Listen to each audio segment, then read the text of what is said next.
Hello guys, good to be back here again. Thank you so much for tuning in. I really appreciate you. Please, if you're here for the first time, please endeavor to hit the subscribe button.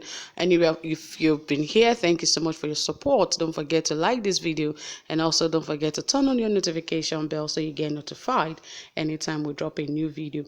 Well, it's a new phase for IYAMUs, because right now it seems to be on the chopping block, and it seems that there are so many things that are ready to chop his head off right now, because now he's about to face another disqualification. Perhaps even if he wins, it might also be like the case of the Bayelsa state election. Well, let us dive right into the details of this report, as it says that a lawsuit seeking the disqualification of Pastor IZE, the All Progressive Congress APC candidate for the Edo State governorship election, has been filed at the Federal High Court, Abuja. This follows massive discrepancies observed in the documents admitted to the Independent National Electoral Commission (INEC) by IYAMUs running mate Gani Audu. The discrepancies appear in a number of documents and show a trail similar to the inconsistencies found in the academic credentials of the sacked Deputy Governor of Bayelsa State, Barakumo Degremonyo, which caused the APC to lose the state after the Supreme Court ruled that his certificates were defective, thereby nullifying the party's ticket in that state's recent governorship election. To this end, the Action Democratic Party (ADP) has instituted a court case at the Federal High Court, Abuja, seeking the court to disqualify the candidate of the APC, Osage IZE, as a result of the defective certificate of his running mate.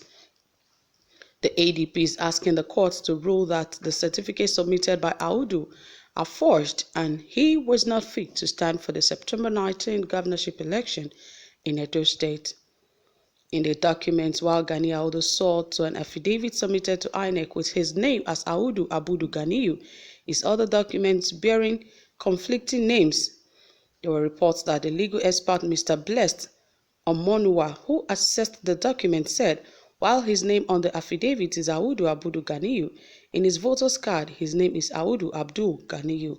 Likewise, in his APC's membership card, his name appears as Gani Audu.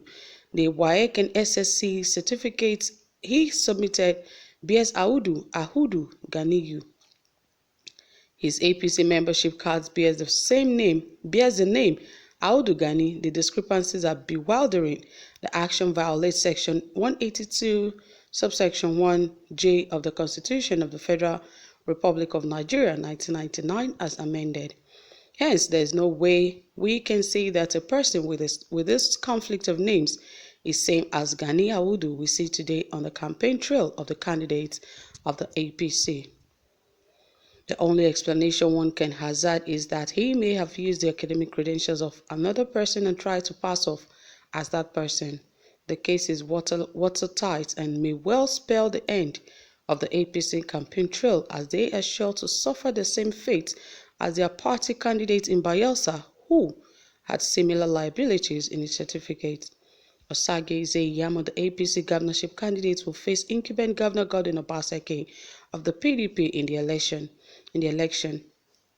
Also report how Bola Tinubu, national leader of the governing APC, has accused Governor Godwin Obaseki of assaulting democracy in Edo State, adding he has committed an impeachable offense. According to Tinubu, while reacting to the crisis bedeviling the Edo Assembly, Obaseki has turned himself into a strongman leader who serially deploys strong-arm tactics of dictators to work against the interests of the Edo people. He said after denying elected members of the House of Assembly from being inaugurated for over a year, he allegedly mobilized thugs to frustrate their inauguration. He said though the governor has committed an impeachable offense, the lawmakers have not indicated interest in removing him from office. The recent actions of the governor of Edo State represent the gravest possible assault on constitutional democracy and the rule of law, and escalation of violence and tension in the states he purports to govern, he said. Not satisfied with making a mockery of our constitution by blocking the timely inauguration of two-thirds of the elected members of the Edo State House of Assembly, Governor Godwin Obaseki has now resorted to the strong-arm tactics of dictators. First, he sponsored hoodlums to deface, indeed destroy, part of the House of Assembly building in Benin, feigning the building is undergoing renovation. He also said he imports and stands and gravels to prevent access to the assembly complex. In effect, the man has spent state funds to thwart the very apparatus of the state government he was sworn to uphold.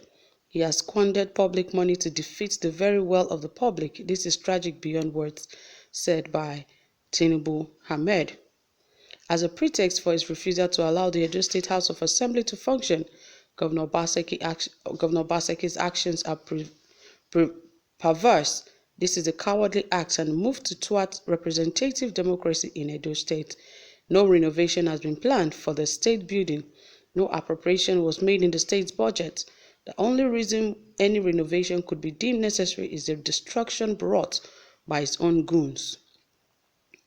Governor Obaseki's governance of Edo State recalls the worst excesses of our military past and present, represent a direct threat to the democratic order. By his refusal to permit duly elected members of the Edo State House of Assembly to perform their constitutional duties, Governor Obaseki's betrayed contempt of the people of his state and unfortunately his ignorance of Nigeria's constitutional order. As a governor, he ought to know better than to obstruct the functioning of his own legislature, but perhaps he is in need of quick lessons. The APC national leader said the governor had placed himself above the legislature, deciding who gets in and who is shut out. He said it is clear that Obaseki is punishing the lawmakers for their loyalty to the APC, adding that if every governor behaves as he, obstructing the performance of any legislator who does not pledge to him the underlying fealty, the entire edifice of democratic governance in Nigeria would grind to complete halt. The crisis rocking the Edo State House of Assembly took a new twist on Thursday when the emergence of Victor Edoro as Speaker. Edoro, who was impeached as Deputy Speaker in 2018, was elected Speaker by 17 lawmakers loyal to Adams Oshiomhole, former governor of Edo State.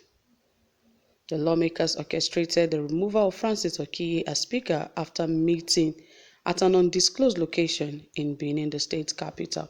Well, you all know the story and the end of that story. But what we're saying here is the discrepancies and the challenges IYAMU is about to face and his deputy, Audu Ganiyu. It is so much, but well, guys, I want to get your own information. What do you have to say about the new fate or the new twist on the case of IYAMU and his deputy? Please drop it in the comment section. I'll be waiting to read from you. And also don't forget to give this video a thumbs up. Do have a pleasant time, guys. Bye for now.